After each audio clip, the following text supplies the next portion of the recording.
Bonjour et bienvenue sur la chaîne YouTube d'Omerta pour le premier grand entretien. Alors aujourd'hui, j'ai l'honneur de recevoir Michel Onfray. On va parler de plein de sujets, Michel. On va parler de la guerre en Ukraine, de l'Ocean Viking, de la censure en France d'Emmanuel Macron.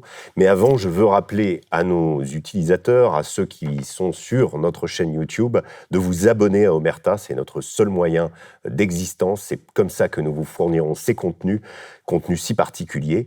On va commencer avec Michel sur la guerre en Ukraine. On a projeté l'autre jour notre documentaire Front russe, qui montre la réalité du côté russe de la guerre en Ukraine. Et nous avions comme invité Henri Guénaud. Et après, j'ai discuté avec Henri. Il me disait qu'il constatait que notre époque nous a fait revivre et nous fait revivre en ce moment des choses qu'on pensait disparues pour toujours.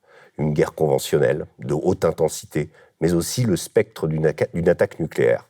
Ce matin, je me suis réveillé, j'ai regardé les news. On parlait de Zaporijjia, à nouveau bombardé. Est-ce que vous êtes d'accord avec lui que notre époque nous fait vivre des choses qu'on pensait ne plus avoir à vivre ? Non, j'aime bien Henri Guénaud, mais je pense que lui qui est gaulliste, un peu gaulliste historique, il aurait dû s'inspirer du tragique du général de Gaulle. Moi, j'ai jamais pensé que tout ça était fini. C'est-à-dire les gens qui nous ont annoncé que l'histoire était terminée, que l'effondrement du bloc soviétique, ce serait enfin la possibilité d'un libéralisme planétaire, et qu'on allait vers l'espèce de théorie du ruissellement, c'est-à-dire tout ça était formidable, c'est merveilleux, il n'y avait plus ce méchant empire soviétique, donc le libéralisme allait pouvoir enfin triompher. Je me souviens qu'à l'époque, on opposait Fukuyama à Huntington, et il y avait les tenants du choc des civilisations. Moi, j'étais un tenant du choc des civilisations, déjà à cette époque, il y avait déjà une ligne de partage, elle est très claire, cette ligne de partage. Et moi, j'ai toujours pensé que le tragique faisait l'histoire faisait le tragique, et que l'histoire était tragique, et qu'il suffisait de très peu de choses pour renverser des alliances, pour faire de telle sorte que les amis du jour deviendraient les ennemis du lendemain, qu'éventuellement les ennemis d'hier deviendraient les amis, et que ça se passe comme ça dans la vie pour tout le monde, et que ça se passe aussi comme ça avec les peuples, avec les nations, avec les empires. Et à l'époque de Fukuyama, on appelait ça la fin de l'histoire. C'était la fin de l'histoire, c'était le titre du livre, c'était en même temps la thèse, c'était terminé. Les libéraux pavanaient, triomphaient.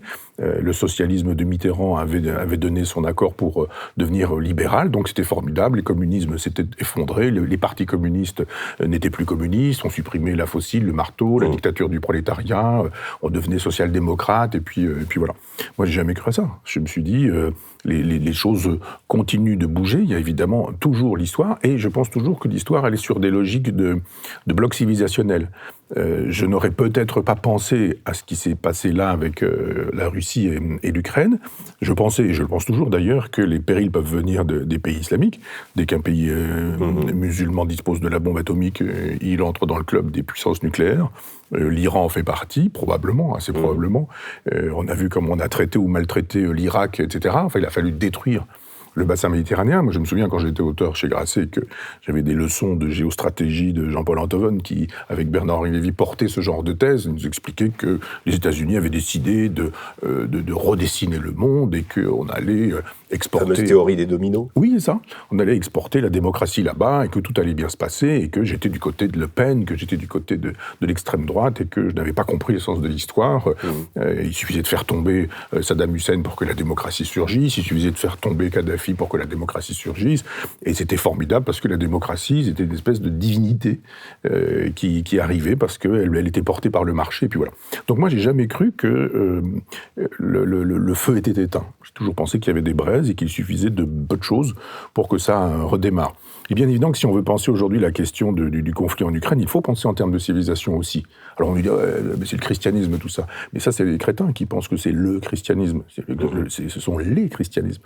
L'Église d'Ukraine n'est pas l'Église orthodoxe, qui n'est pas le christianisme. Le christianisme, c'est pas le catholicisme, si c'est le protestantisme, par exemple, de l'Europe du Nord. Donc nous sommes, nous aussi, dans ce bloc civilisationnel chrétien, travaillés par des façons différentes d'être chrétien. Il faudrait pour ce faire travailler la question des conciles, mais plus personne ne s'intéresse à ça. J'ai chez moi une histoire des conciles qui fait une quinzaine de volumes, c'est extrêmement intéressant de voir comment on s'intéresse aux questions alors sur les uniates, les monophysistes, les ariens, enfin la querelle de l'arianisme, pas les ariens d'Adolf Hitler. Bien sûr. Et ça crée blocs de civilisation dans des blocs de civilisation eux-mêmes. Donc je pensais qu'effectivement il y avait une vraie opposition dans l'Occident et même dans l'Europe entre Poutine, qui très tôt a proposé une alliance avec l'Europe en disant mais faisons une Europe gaullienne, de l'Atlantique à l'Oural, c'est la mienne. Et l'Europe libérale qui disait oui, si vous venez chez nous, on vous accueille. Mais vous n'allez tout de même pas avoir la prétention, vous, petit pays effondré, de nous dicter notre conception de l'Europe. L'Europe, c'est le marché, c'est l'argent, c'est le business. Si vous êtes dans ce club-là, bien sûr, vous pouvez. Sinon, non. Et ça, c'est quoi ? C'est Mitterrand qui nous dit Gorbatchev, il est bien gentil avec sa perestroïka, avec sa glasnost, etc. Mais enfin, le mieux, c'est quand même d'évincer ce monsieur. Et quand Gorbatchev dit, bah voilà, c'est mon propos, c'est ma proposition pour une véritable Europe, l'Europe du marché, l'Europe libérale, l'Europe de Maastricht, je dis non, pas cette Europe-là, on va pas vous aider, nous. Et quand il y a des putschistes, Mitterrand sort, je me souviens, vous aussi probablement, mais une lettre de sa poche, il dit, mais les putschistes m'ont envoyé une lettre en me disant qu'ils allaient bien considérer M. Gorbatchev, donc il n'y a absolument aucune crainte. Si l'Union soviétique pouvait rester soviétique avec des vrais bolcheviks, c'était formidable pour Mitterrand, parce qu'on ne voulait pas fabriquer une grande Europe. Et nous en sommes là, c'est-à-dire que quand vous ajoutez les perspectives religieuses, que vous ajoutez les perspectives géopolitiques, que vous ajoutez cette espèce d'empire maastrichtien qui veut absolument une Europe, mais une Europe de l'argent, une Europe du marché, ben vous avez ce qui surgit là. Et moi, j'ai jamais pensé que cette affaire était réglée. Je pensais qu'il suffisait de peu de choses pour que ça redémarre. En restant justement sur la question religieuse, est-ce que finalement, dans nos civilisations, je parlais de l'Europe occidentale, et en particulier de la France, où quelque part, peu ou prou, Dieu est mort, où on est dans le sacre de l'individu absolu, est-ce que cette vision occidentale que nous avons, qu'elle soit liée aux intérêts marchands, comme vous l'expliquez, ne nous rend pas difficile de comprendre ce qui se passe à l'Est? Je parle à la fois de l'Ukraine et de la Russie. C'est-à-dire où là, on est plongé dans des pays ou dans des civilisations où la religion, ou en tout cas le collectif, a encore une signification. Oui, c'est vrai qu'il y a une déchristianisation en France en 1793 et qu'il y avait encore un christianisme qui faisait la loi jusqu'à Vatican II, on peut imaginer. Et puis il y a eu, avec des moments historiques dans l'histoire de France, comme la loi Veil, par exemple, ou avant la loi Neuwirth, enfin la possibilité de la contraception, de la pilule, de l'avortement. Là, on commence à voir des lois antichrétiennes. C'est-à-dire qu'à l'époque du général de Gaulle, Madame de Gaulle ne veut pas admettre un homme divorcé dans le gouvernement parce qu'il est divorcé. Nous en sommes actuellement à la possibilité pour des hommes de se marier entre eux et d'acheter des enfants ou de louer des utérus. On a quand même changé de civilisation parce que le christianisme faisait encore la loi jusque dans les années 70-80, et il a cessé de faire la loi avec tout ce qu'on voit aujourd'hui, tout le wokisme. Donc il y a dans l'Europe, il y a deux façons d'être européen. Il y a une façon effectivement, on dira orientale, une façon occidentale, et il y a du côté de l'Est orthodoxe une façon de considérer que Dieu n'est pas mort. Et un certain Dieu. Évidemment, c'est le Dieu de la théocratie. C'est pas le Jésus sympathique et gentil qui pardonne les péchés, etc., etc. C'est pas du tout ça. C'est une transcendance, il y a une verticalité. Et si la politique existe, c'est parce qu'un cran au-dessus, il y a le clergé qui lui-même entretient une ligne directe avec la divinité.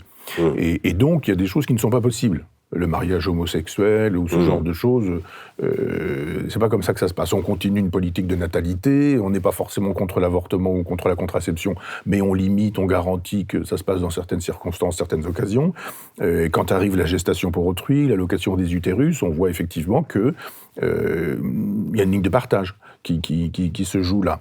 Donc il y a un Occident, mais dans cet Occident, de la même manière que je disais tout à l'heure qu'en Europe, il y avait des blocs dans un même bloc, il y a dans l'Occident des blocs. Et on voit bien que dans le bloc occidental, il y a un bloc américain.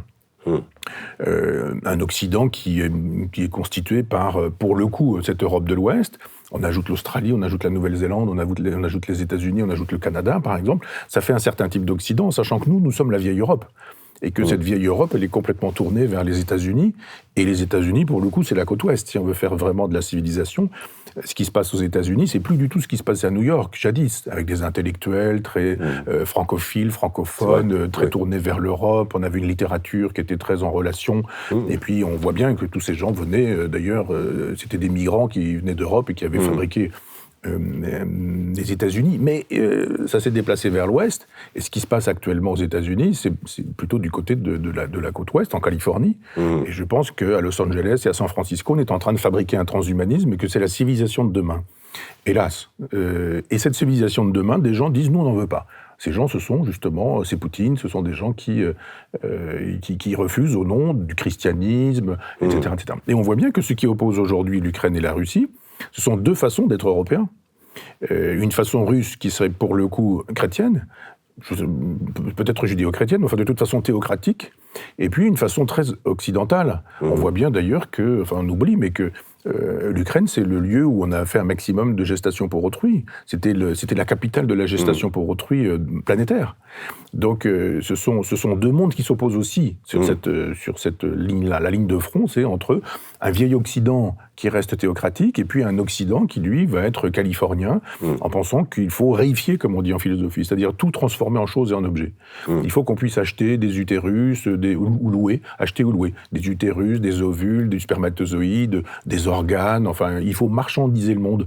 Et l'Ukraine est devenue une espèce de navire amiral, je dirais, des fameuses valeurs de l'Europe. Quand Macron nous dit que, devenu président de l'Europe, il faudrait que dans la Constitution, nous puissions mettre l'avortement, cette idée que l'avortement puisse être un projet de civilisation, c'est quand même sidérant. Oui, c'est assez... C'est sidérant, quoi. Nous, notre civilisation, c'est l'avortement. Voilà, nous voulons mettre ça en préambule.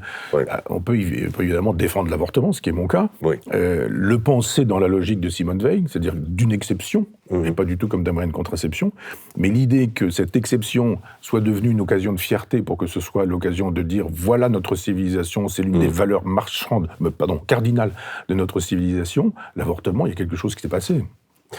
On est dans une rebipolarisation du monde, on va dire, peut-être, même si on peut considérer que les Chinois et les Russes ne s'accordent pas de toute façon, mais ils ont des intérêts en commun aujourd'hui.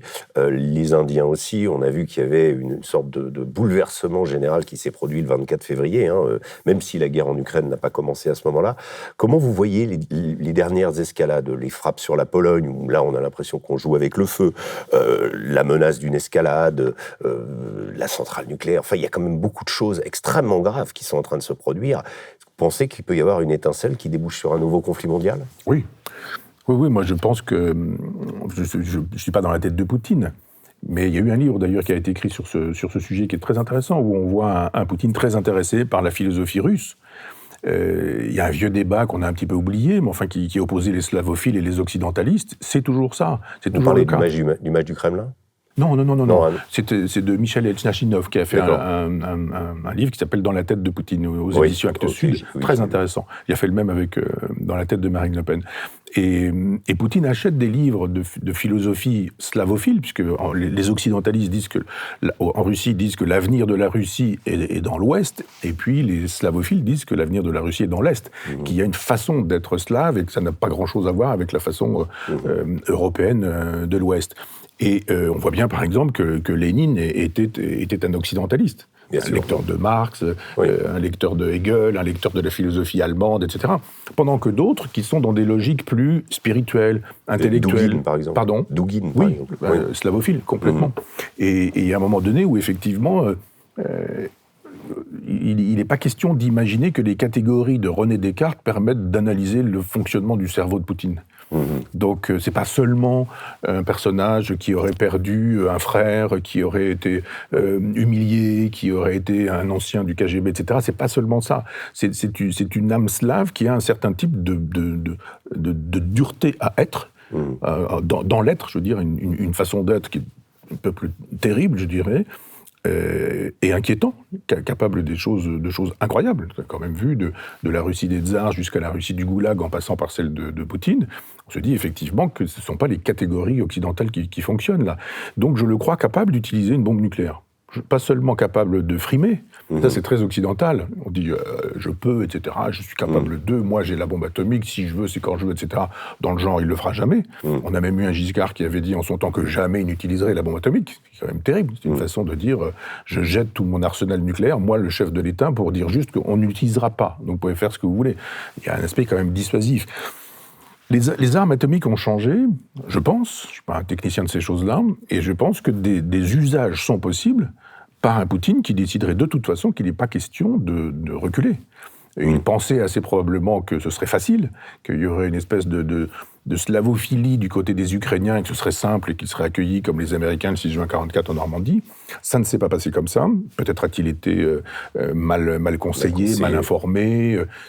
Quand on est depuis 20 ans au Kremlin, on ne connaît le monde que par les filtres qu'on s'est soi-même choisis et les gens nous disent ce qu'ils veulent et on ne sait pas forcément tout ce qui se passe. Il y a beaucoup de courtisans, il y a beaucoup de menteurs, il y a beaucoup de faux stratèges, de gens qui sont là juste pour garder la tranquillité. Et puis il se fait que quand la guerre démarre, c'est tout à fait autre chose.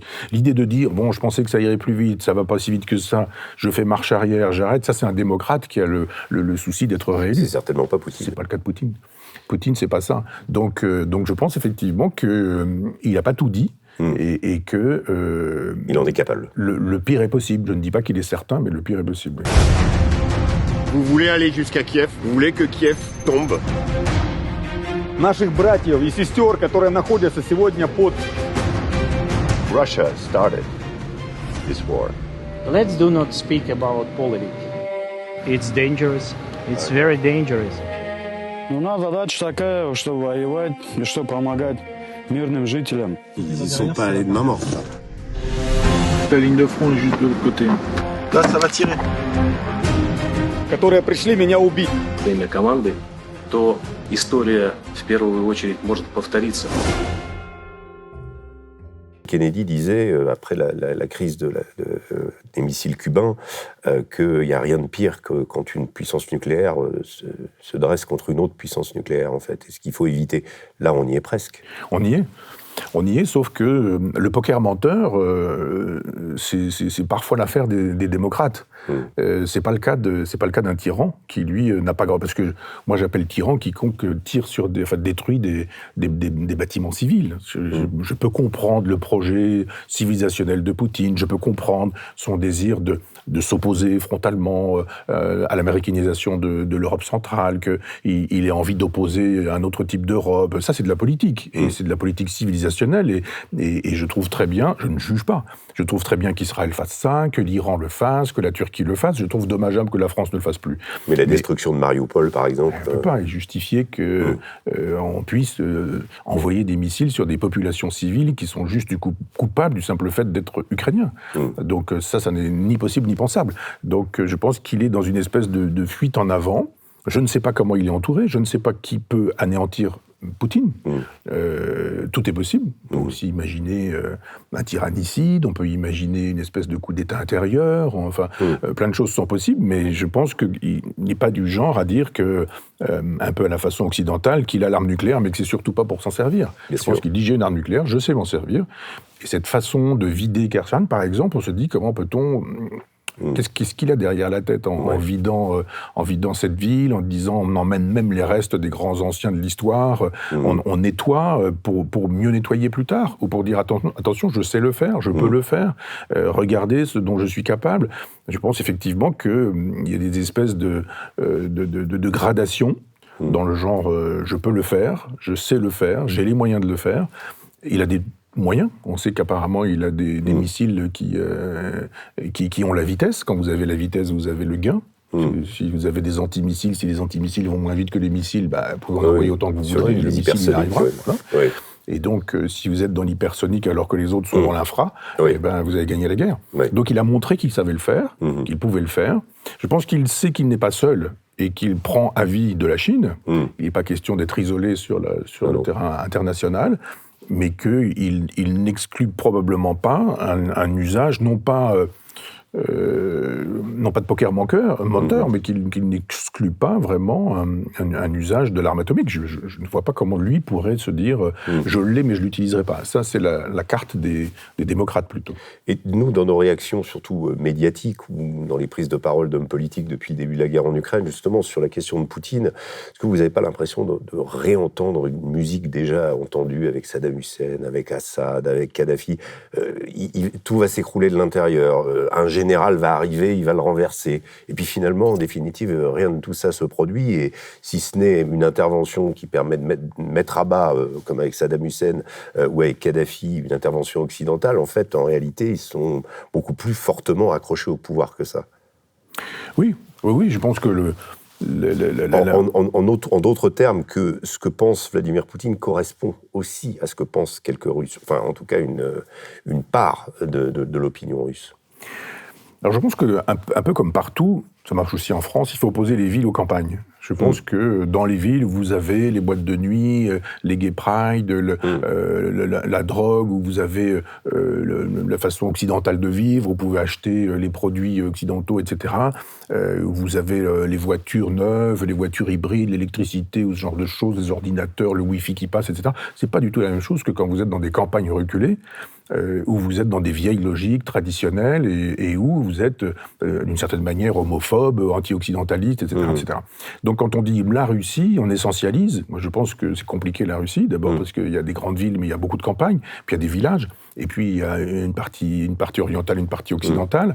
Cette façon de donner des leçons en disant les Russes pensent que, la preuve, on en a trouvé 3 dans la rue et on fait un micro-trottoir très orienté en disant regardez, ils détestent, ou on montre des images de jeunes qui ne veulent pas partir.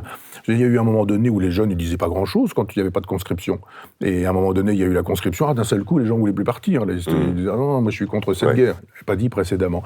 Donc on ne sait pas ce qui se passe, mais je pense qu'on ne peut jamais humilier impunément un peuple. C'est pas possible. Je pense aussi au peuple français.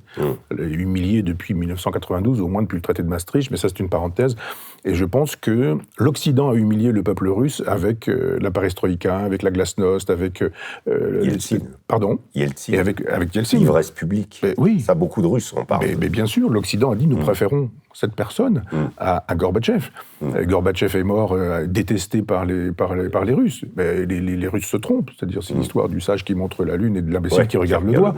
C'est-à-dire qu'on a fait porter à Gorbatchev une erreur qui est imputable à l'Occident, qui n'a pas aidé Gorbatchev. Moi, j'ai rencontré une fois, par hasard, j'avais un ami qui m'invitait chez lui, parce qu'on aimait les chevaux en commun, et qu'il y avait une dame qui m'a expliqué que, à un moment donné, on ne s'entend pas très bien, et elle me dit, si vous saviez ce que je fais, je dis, je ne sais pas, mais je suppose. Elle me dit, je travaille au FMI. Et cette dame qui travaillait au FMI, elle arrivait dans une entreprise anciennement soviétique, et puis elle disait, qui est le patron de cette boîte ? La plupart du temps, c'est le plus crétin, le plus obéissant, c'est le plus mafieux, c'est le plus tordu, c'est le type qui a fait du zèle parce que il a fait du zèle dans le parti, que le parti l'a mis là. Et donc on avait des gens qui dirigeaient des entreprises, qui dirigeaient des industries, qui dirigeaient des mines, qui dirigeaient, etc., etc. Et elle leur disait, donnez-moi un rouble, et puis ils disaient, l'usine vous appartient. C'est-à-dire qu'on a libéralisé l'Union soviétique comme ça. C'est-à-dire qu'on a donné à des gens un argent fou, ça a donné la mafia. C'est comme ça qu'on a créé, que l'Occident a créé la mafia et les oligarques. Et on a humilié les Russes. Alors évidemment, on a fait des gens qui roulaient carrosse avec des Ferrari, avec des Porsche, avec des Bentley, avec des Rolls, etc., qui avaient 10 maisons partout sur la planète, qui mettaient du champagne dans leur coca, etc., etc. Mais en même temps, le petit peuple russe, il a bien vu, lui, que c'était une création de l'Occident, tout ça. Vous pouvez détester les Russes ainsi promus, mais c'était aussi une façon de dire, mais quelle façon de nous coloniser. Vous avez détruit notre industrie, vous avez détruit notre dignité. C'est un peuple qui a sa dignité, le peuple russe. Nous, on sait plus ce que c'est que la dignité. Ça s'achète d'ailleurs aujourd'hui. Vous allez au tribunal, vous êtes fait insulter, et on vous donne 10 000 euros, l'honneur est lavé. C'est pas comme ça dans les pays arabes, et c'est pas comme ça non plus en Russie.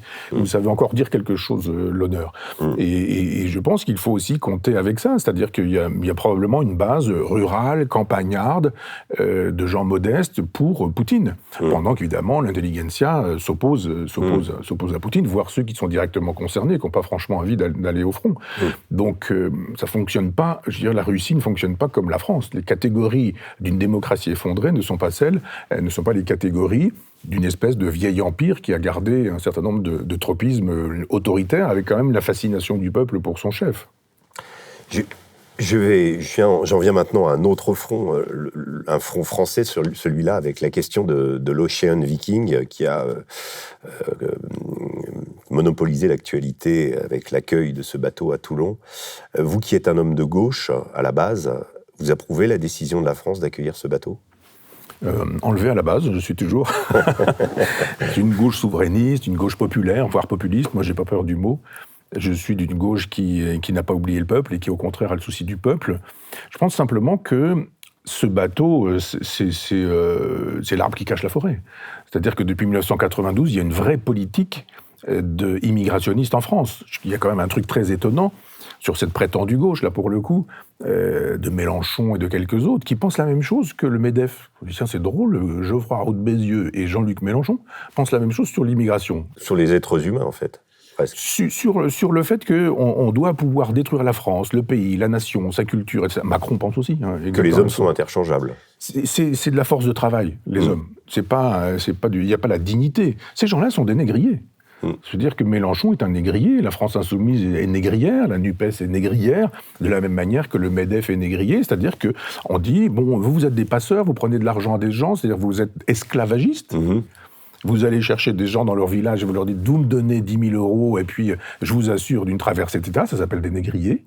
Et cette fameuse gauche-là nous dit « vive les négriers, aidons les négriers à faire de telle sorte qu'on transporte ces individus dans la Méditerranée, qu'on dise « oh là là, ils sont en péril, le bateau a failli couler, il faut absolument qu'on les accueille. » Et puis à un moment donné, on leur dira « on leur donne des papiers, on les accueille, on leur donne de l'argent, on leur donne des Nike, on leur donne des téléphones portables, etc. » Puis on dit « venez, vous êtes ici chez vous. » Mais ça ne peut pas se passer comme ça. Mais à la base, c'est un péché qui est commun à tous les économistes classiques, dont Marx faisait partie, c'est-à-dire de voir l'individu sans tradition. Ils essentialisent l'individu et ils en font une force de travail. Et quand on n'entend pas des gens nous dire que les Syriens, les Maliens, etc., ce sont des architectes, ce sont des médecins, Mais même si c'était le cas, ça veut dire quoi? Qu'on est en train de dépouiller les pays de leurs forces vives. Ça veut dire que le Mali n'a pas besoin d'architectes et d'ingénieurs et de médecins.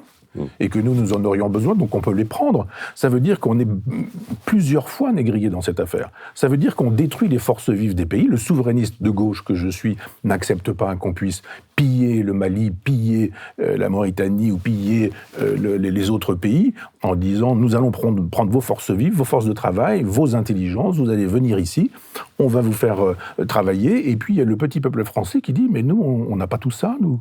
Nous, on travaille, nous, on cotise. Nous, quand on a des problèmes de dents, ou des problèmes de vue, ou des problèmes d'ouïe, on n'arrive pas à s'acheter du matériel correct, ça coûte très cher, les trucs, les appareils auditifs, les lunettes, les dents, etc. Et on dit, ils ont la CMU, etc., etc. On dit, mais enfin, vous êtes des racistes, vous êtes des fascistes, bien sûr, vous êtes des fascistes. Les gens disent, mais non, on cotise.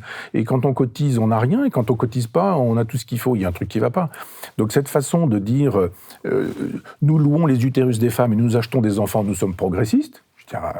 C'est pas ma façon d'être de gauche.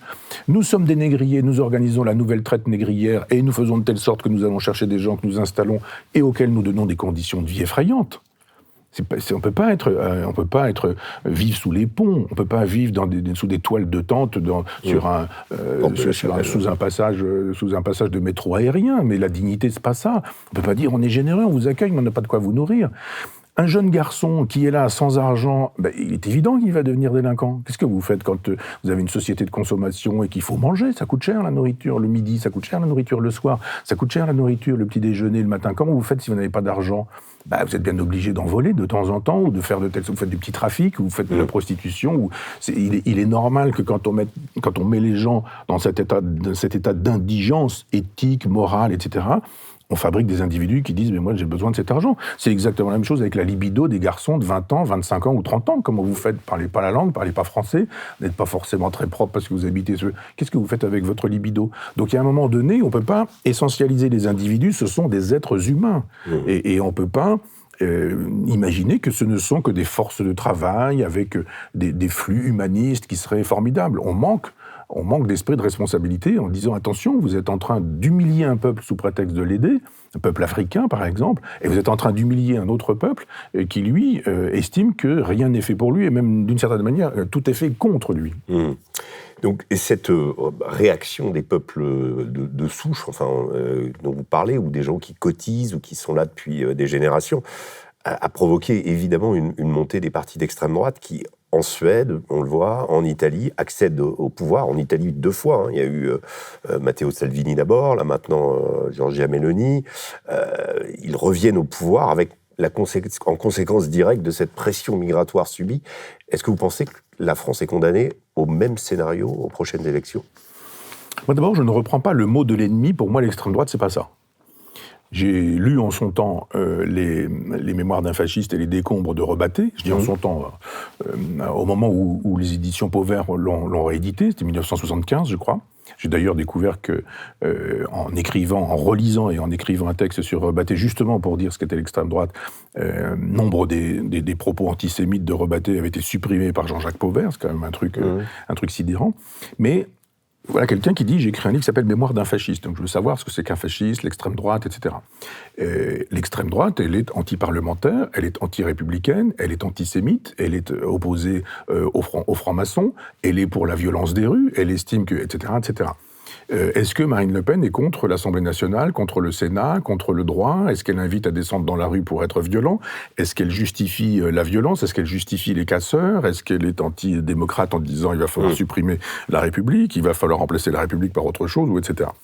Giorgia Meloni et quelques autres qu'on appelle des gens d'extrême droite. Non, ce sont des gens qui défendent leur peuple.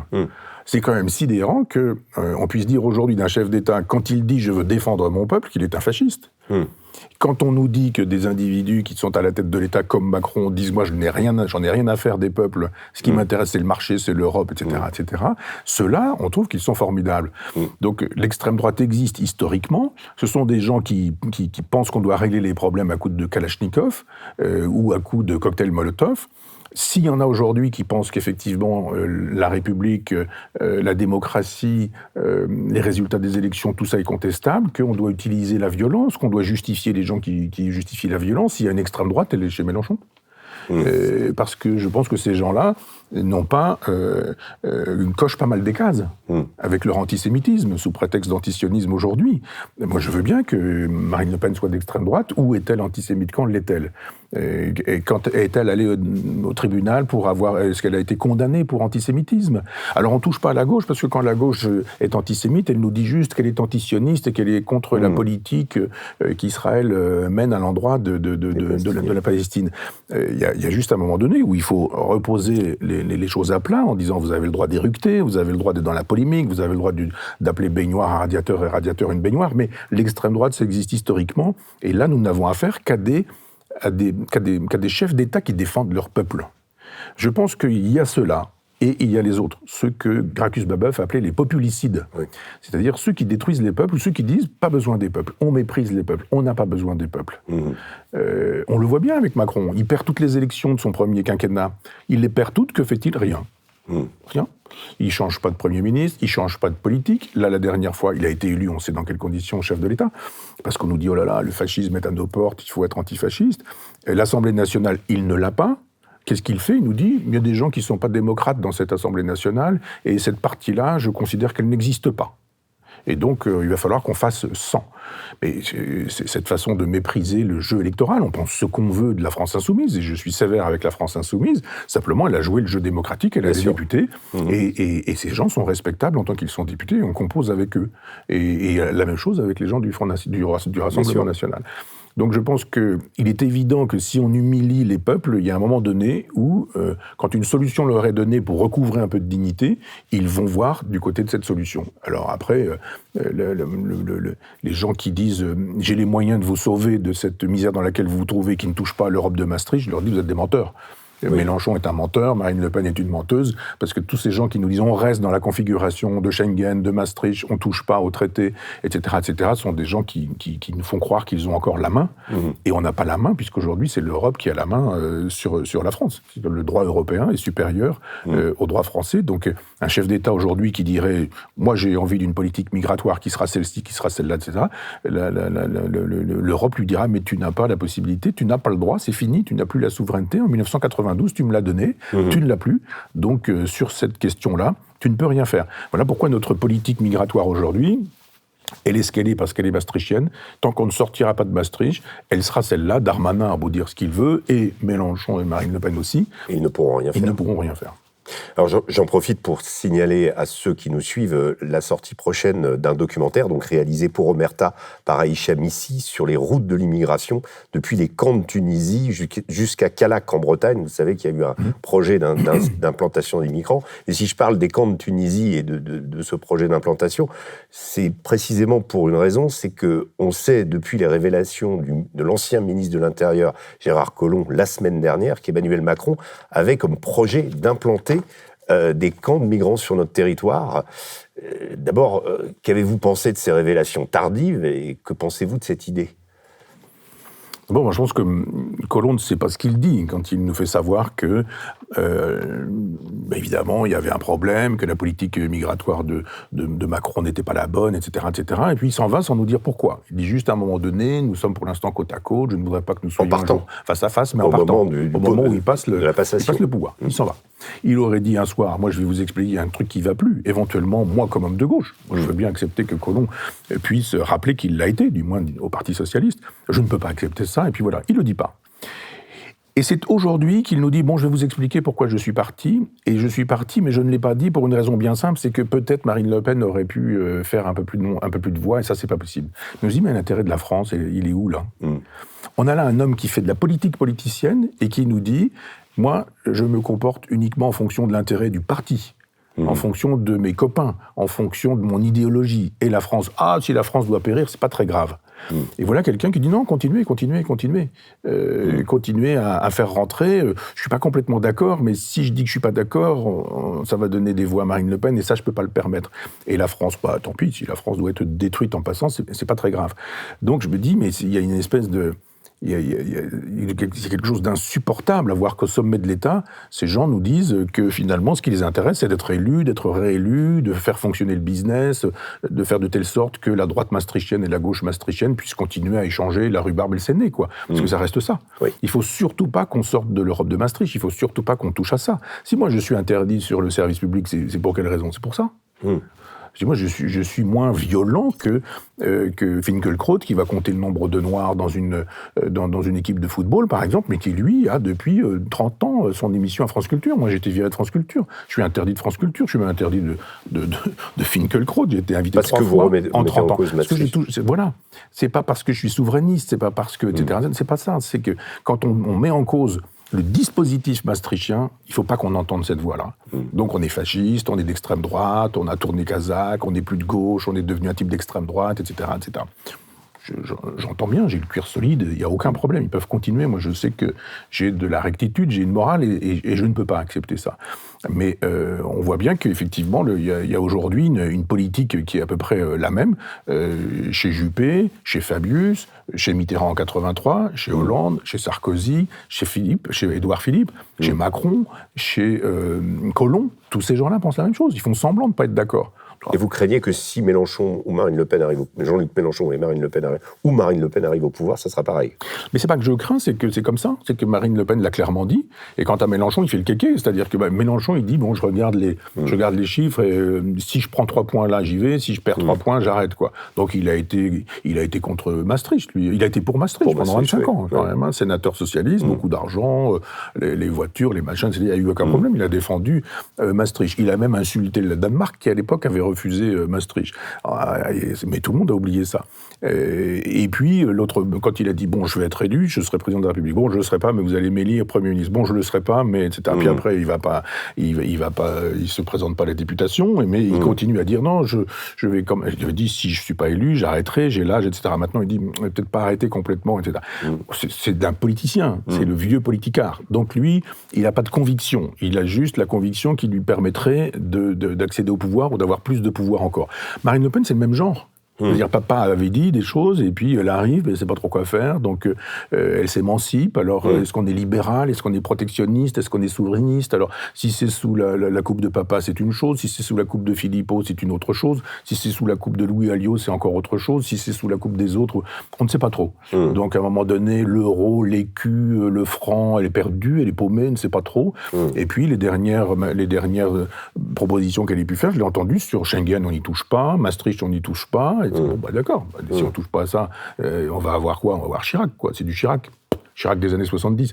Donc je ne crois pas en ces gens-là. Il y a quand même une différence, c'est que Marine Le Pen, aujourd'hui, cherche la respectabilité. Alors, elle a peut-être été guidée par sa jeunesse et ce qu'a vécu son père, d'être une sorte de paria. Et elle a fait en sorte, justement, de se rendre acceptable. Et on a l'impression que chez Jean-Luc Mélenchon, c'est un peu l'inverse. C'est-à-dire que lui a été, en effet, comme vous le dites, sénateur, porte-parole de la laïcité. On s'en souvient, c'était le bouffeur de curé de l'ère Mitterrand, en fait, Mélenchon, mais il parlait de la police avec dignité, et aujourd'hui, c'est devenu un révolutionnaire pour qui il faut bouffer du flic et plus du curé, qui a pris presque acte d'une radicalisation de notre société, qui entend capitaliser dessus, mais il y a d'un côté le chaos, et de l'autre l'ordre, en fait, quelque part.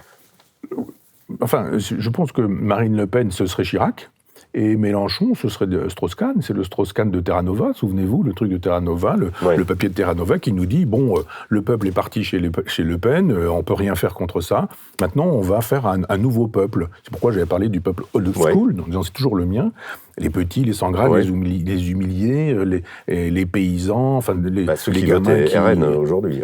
Oui, probablement, et d'autres, mais qui ne votent pas aussi. Moi, je qui pense ne surtout aux 50% des gens qui ne votent pas. Ce sont ceux-là qui m'intéressent. C'est pas les gens qui ont voté Marine Le Pen ou...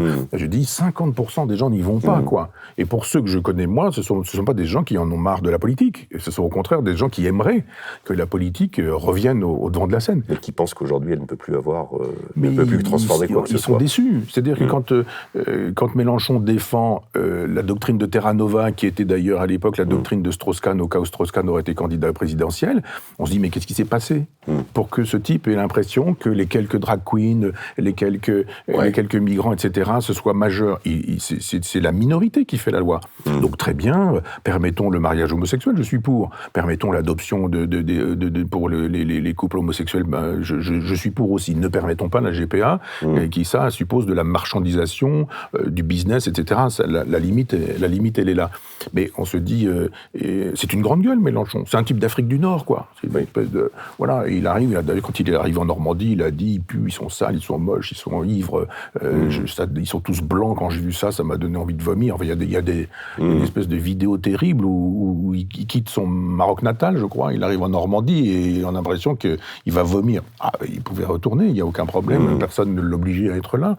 Et cette façon de dire qu'est-ce que je dois pouvoir faire, il y a une époque il était devenu écologiste et il fallait plus manger de viande, alors il avait fait une petite recette à la télévision, il faisait du quinoa, il y avait du quinoa, puis de la salade, etc. Mais comme il était végétarien, parce que la trace carbone, etc., puis à un moment donné il dit, puis on termine avec des petites crevettes. Il avait juste pensé que les crevettes c'était du vivant, que c'était de l'animal et que c'était pas si vegan que ça. Donc c'est un pitre, c'est un personnage qui veut être élu, qui veut les ors du pouvoir et qui dit la République c'est moi, et qui pense que la Révolution française c'est formidable, que la terreur c'était fantastique, que Fouquier-Tinville c'est un modèle, que Robespierre c'est extraordinaire, que c'est l'homme de la vertu, etc. On s'est dit, c'est des effets de grande gueule. Il s'est dit, mais si je veux être élu, il faut des gens qui votent pour moi, c'est élémentaire. Les gens qui votent pour moi, je vais les chercher dans les banlieues. Les gens qui sont dans les banlieues, ils sont musulmans. Allons-y pour l'islamo-gauchisme. Et on met un nouveau logiciel islamo-gauchiste. On regarde, on fait les comptes. Voilà. Si on lui disait, on a trouvé un autre logiciel qui serait plus rentable pour toi, tu dirais, on change de logiciel. Et puis voilà. Donc les gens qui ne votent pas ont compris tout ça. Ils savent bien qu'ils ne sont pas représentés par Marine Le Pen qui godit et par Mélenchon qui dit, moi. Mon projet, c'est moi. Élisez-moi. Élisez-moi Premier ministre. Et puis, qui ne vont pas voter. Mais moi, j'aime la France, j'aime les Français. J'en ai marre de la droite et de la gauche. C'est pas ça qui est important. C'est de dire est-ce que vous êtes pour la France et les Français ou pas. Si vous êtes migrant, que vous arrivez en disant la France, j'adore, j'ai envie d'apprendre le français, j'ai envie d'être français, je suis basané, je suis black, etc., mais j'ai envie d'être français. Vive ces gens-là. Ils sont en France chez eux. Si les gens qui viennent de l'étranger ont envie d'être français, de contribuer à l'effort de guerre français, je dirais, au fait que la France puisse être et durer, alors c'est formidable. Peu importe qu'il soit musulman, qu'il soit noir ou qu'il soit... Je n'ai rien à faire de ça. Je suis sur des logiques gaullistes ou gaulliennes, moi. Je pense que les partis sont gênants. Quand Zemmour veut réunir la droite et puis après ça réunir dans la droite les gens qui dans la droite, etc., on rassemble pas les Français. Moi je pense qu'il faut aller très large en disant Si vous aimez la France, alors vous êtes ici chez vous. Il y a aujourd'hui à la tête de l'État des gens qui n'aiment pas la France. Il y a des gens qui aujourd'hui font profession de mépriser la France. Et tous ceux qui sont dans la logique maastrichtienne disent non, le marché, le business, l'Europe, tout ça c'est supérieur à la France. La France c'est franchouillard, et tout ce qui est franchouillard est fasciste. Et d'extrême droite. Un dernier mot sur Mélenchon, avec lequel vous êtes quand même très sévère. Vous lui reconnaissez quand même certaines qualités. Moi, je pense en particulier au discours qu'il avait fait après l'incendie de Notre-Dame ou à l'éloge d'Arnaud Beltrame. Pour moi, c'était au moment où l'événement avait lieu, la personnalité politique qui s'était le mieux exprimée sur des événements sur lesquels, enfin, je vous dis, il a commencé à parler de Notre-Dame et de ce que représentait Notre-Dame pour la France. J'ai rarement vu un homme politique s'exprimer de cette façon. Il est quand même, c'est un des meilleurs parlementaristes. Enfin, c'est quelqu'un qui connaît par cœur les rouages de notre vie politique, en fait. Oui, heureusement. C'est quand même. Alors, vous dites que sa profession, c'était la politique. Bien sûr. Aussi, mais vous dites que c'est de l'ego. Oui, parce qu'il a tout dit et le contraire de tout, surtout. C'est-à-dire qu'à un moment donné, pourquoi serait-il plus vrai sur ce sujet que sur cet autre sujet ? Sur Beltrame, il dit des choses, sur Rushdie, qu'a-t-il dit sur Rushdie ? Rien. Voilà. C'est vrai. Rien sur Salman Rushdie. Ça veut dire quoi ? Ça veut dire qu'il y a des bons morts et des mauvais morts. Et qu'il y a des punchlines qu'il faut avoir et d'autres qu'il ne faut pas avoir. Non, je vous dis, c'est un bon communicant. C'est comme Jacques Séguéla, quoi. Il vend un jour de la chaussette, le lendemain du café, le surlendemain autre chose. Au bout du compte, il faut juste engranger personnellement. Oui, il a un talent de rhéteur, de tribun, il a un talent médiatique, il a de la tchatch. Oui, mais sur le marché à Caen, le dimanche, quand j'y vais, il y a aussi des gens qui ont le même talent, la même tchatch. Il ne connaît rien à la Révolution française, mais comme les journalistes en connaissent encore moins, ils ont l'impression qu'il est très cultivé. Moi, j'ai eu une conversation avec lui un jour sur la Révolution française, c'est assez consternant. C'est vraiment très consternant. Il ne connaît rien à Charlotte Corday, il ne connaît rien aux Girondins, il a lu Mathiez, il a lu Soboul, enfin, il était trotskiste, quoi. On lui a dit, la Révolution française, c'est ça, tu vas lire Mathiez, et puis, depuis, il s'en tient à ce discours-là, c'est-à-dire, si on commence à parler de Carrier, de la Vendée, on est un contre-révolutionnaire, on est un suppôt des cathos, etc. Vous ne pourriez pas penser un peu, quoi. Arrêtez de... Donc je pense que c'est surfait, c'est une créature médiatique et qu'il déçoit les gens. Et moi, je distingue bien Mélenchon, la France insoumise et les électeurs. C'est pas du tout la même chose. Et on m'entendra jamais taper sur les électeurs de Jean-Luc Mélenchon. Et on m'entendra jamais taper sur la France insoumise. Jamais. Mais sur lui, oui. Et sur les gens qui tournent autour de lui. Parce que Garrido, Corbière, etc. Enfin, franchement... ils se distinguent à chaque fois dans leur ligne d'eau. Il y en a un qui s'est distingué, et ça m'amène au prochain... Notre dernier thème, c'est l'évolution des médias. Le clash Louis Boyer, Cyril Hanouna, vous en pensez quoi ? Moi, je les renvoie dos à dos, c'est la même chose. Ce sont des gens qui font de la politique spectacle. Hanouna m'avait envoyé son livre un peu avant. Il a dû le faire à 100 personnes, en disant à 100 personnes qu'il l'envoyait qu'à chacun, en disant... Et j'avais fait un compte-rendu un peu sévère, mais en restant... je ne voulais pas être dans l'agression, dans l'agressivité. Il le dit lui-même dans son livre. Il dit, en gros, ce qui m'intéresse, moi, c'est le business. Et quand il fait son émission, il y a des gens qui regardent pour lui, il y a une poule qui est là, pour voir s'il y a de l'audience ou s'il n'y a pas d'audience. S'il y a de l'audience, on continue. S'il n'y a pas d'audience, on change de sujet, on change de ton, etc. Donc lui, il fait son boulot, il veut absolument les parts de marché du lendemain matin, c'est ça qui l'intéresse. Bon. Alors après, il dit, je suis là pour... Je mets tout le monde. Oui, je mets les violeurs et les violés, je mets... Enfin voilà, quoi. C'est-à-dire, moi, je mets tout le monde. Le type, il était directeur d'un camp de concentration, lui, il était déporté, ils étaient dans le même camp, allez-y, etc. Non. C'est Polak, hein. Moi, je déteste Polak. Michel Polak a inventé ça. Oui, tout à fait. Vraiment cette télévision où la vérité ne comptait pas. Est-ce qu'on voit chez Hanouna, tout le monde peut parler ? Est-ce que c'est pas ça ? Parce qu'il y a d'autres émissions où c'est toujours les mêmes. Continuons la métaphore. Si le directeur du camp de concentration, il parle bien, et pendant que le type qui était déporté, il est bègue, et tout le monde peut parler. Et si vous êtes la grande gueule, le menteur, ça va bien se passer. Et nous en arrivons à ce jeune garçon là qui parle bien, qui a une grande gueule, qui insulte, etc. Et puis d'un seul coup, le jeu ne marche plus, quoi. Voilà des gens qui... C'est la même chose avec Garrido. C'est pour ça que je vous disais que je distingue bien les électeurs, la France insoumise et Mélenchon et sa bande. C'est-à-dire C'est-à-dire Garrido, elle était très très bien payée pour travailler chez Bolloré. Ce garçon, il était très bien payé pour aller chez Bolloré. Ça ne les gêne pas du tout quand il s'agit d'encaisser 10 000, 15 000, 20 000 euros, d'être payé par Bolloré, et puis après d'aller taper sur Bolloré. Parce que moi, je l'ai vu après, évidemment, cette émission-là, avec Hanouna, mais s'il n'a pas parlé 10 fois de Bolloré, il n'a jamais parlé de Bolloré. Donc le truc, c'était, il faut absolument que je parle de Bolloré, etc. Donc l'élément de langage, c'est fait passer ce truc, etc. D'accord, mais si on veut être crédible, on ne se fait pas nourrir par Bolloré.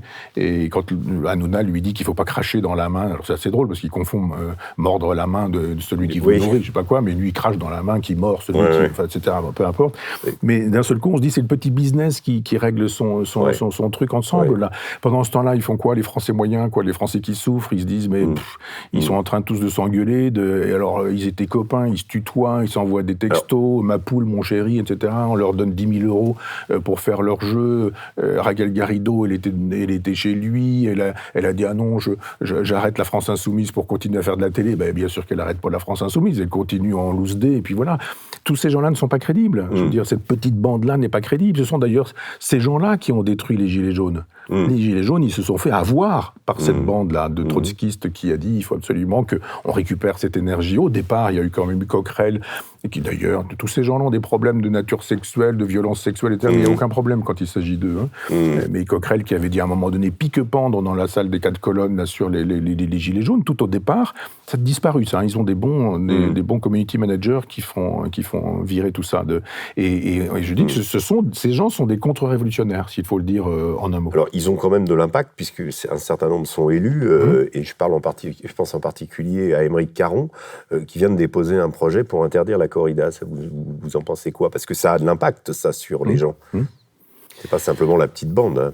Alors, moi, ça fait longtemps que je milite contre la corrida. Je trouve que faire le spectacle de la souffrance d'un animal n'est pas défendable pour moi. J'ai la même chose pour la chasse. J'ai plein de chaînes télévision, là, et j'ai 2 chaînes télévision consacrées à la chasse ou à la pêche. Il m'est arrivé de voir des émissions de gens qui chassent. Il y a un orgasme chez les gens qui tuent. En Normandie, là d'où vous venez. Oui. Mon frère est chasseur, j'ai un copain qui est chasseur, j'ai des bons copains qui sont chasseurs, on a des discussions là-dessus. Mais j'ai toujours des problèmes avec l'interdiction. Donc je fais partie du comité anti-corrida depuis très longtemps, et j'ai écrit sur ce sujet-là, et je parlerai toujours, j'argumenterai toujours contre, mais l'interdiction me gêne, cette façon de dire on interdit. Le philosophe que je suis, que j'essaie d'être, croit plus à l'éducation populaire. Je crois au débat, si vraiment on fait des débats, si on ment pas. L'autre jour, j'entendais un défenseur de la corrida qui nous disait que les animaux ne souffraient pas. Là, on va avoir du mal, quoi. Imaginez que les animaux ne souffrent pas. Mais si vraiment on a des débats, on fait avancer la cause. Je pense qu'il y a 50 ans, les gens étaient majoritairement pour la corrida. Le rapport aux animaux n'est plus le même. Moi, j'ai vu des gens arracher les yeux des lapins pour les manger. Je veux dire, quand on tuait les lapins, il y avait des petits chats, on les jetait le long du mur parce qu'on les mettait dans un sac, on allait les noyer. Parce que c'était comme ça, que ça se passait. Aujourd'hui, vous faites ça, vous allez au tribunal. Et c'est tant mieux. Je veux dire, on a le souci de l'animal, de la souffrance animale, de la cause animale, et ça, je trouve que c'est un progrès. Et je voudrais faire avancer cette cause-là, parce que je pense qu'il y a un moment donné où ça s'épuiserait. L'idée de dire on arrête, il y a une espèce de violence qui est infligée à des gens auxquels je préfère accéder par l'intelligence, la discussion, l'échange, le débat, plutôt que de dire on interdit, et voilà. Il y a des combats de coqs en Martinique. Ça, moi, j'ai vu ça. On n'en parle pas. Il y en a dans le Nord aussi. Eh oui. Ouais. Ah ouais. Merci beaucoup, Michel Onfray. Je vous en prie. C'était long, concis, mais en même temps très appréciable. Moi, j'ai beaucoup apprécié cette conversation. À nos auditeurs YouTube, je vous donne rendez-vous la semaine prochaine pour un prochain invité dans ce grand entretien chez Omerta. Merci. Merci à vous.